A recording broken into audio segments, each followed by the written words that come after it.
Hi, it's Chris Croft here from successfultrainers.com.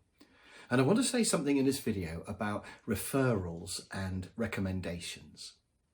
Because actually, this is a great source of work and it's easier than you think. Now, I'm never sure which way round referrals and recommendations are, but there are two ways it can happen. Either somebody says to you, you should talk to the people down the road because they need you, and then you can go and see them and you can say, Fred recommended me, by the way. Or they go directly to the people down the road and say, we had this guy in, you should call him. And then you just get a call saying, Fred recommended you.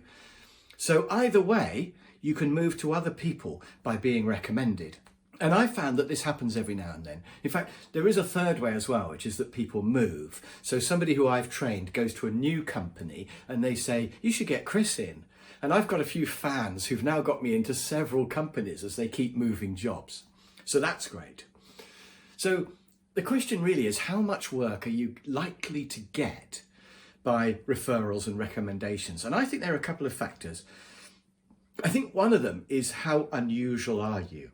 Because if you're quite beige, so nobody dislikes you, but nobody's very excited about you either, you're just careful and safe, then you won't get many complaints and you won't lose customers, but also you won't get that many referrals and recommendations.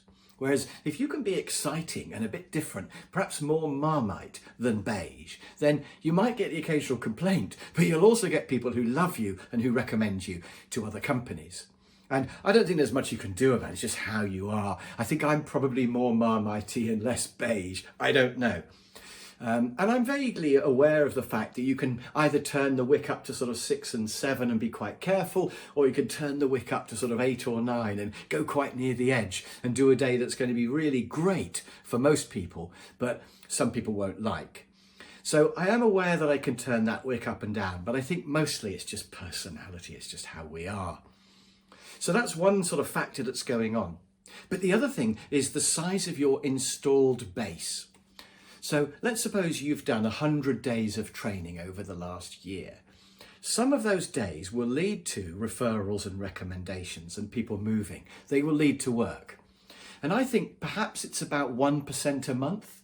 So maybe you'll get 1 day a month from that installed base of 100 that people will call you and say, could you come in and do a day? We've heard about you, or Fred recommended you, or whatever.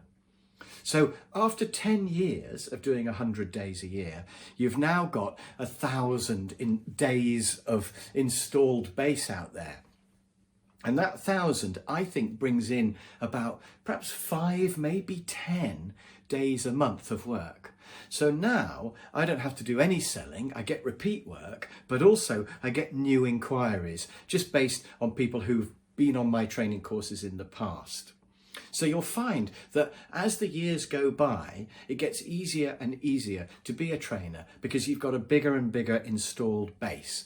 And that does lead to just this natural organic flow of work coming in. So if you're interested in this kind of thing and you want to know more about it, if you're thinking of starting a training business, then do contact me at successfultrainers.com. Just go to the website or click on the link below and we can have a conversation. Maybe I can help you to set up a successful training business. I don't know, but it's worth a conversation. So why not give me a call?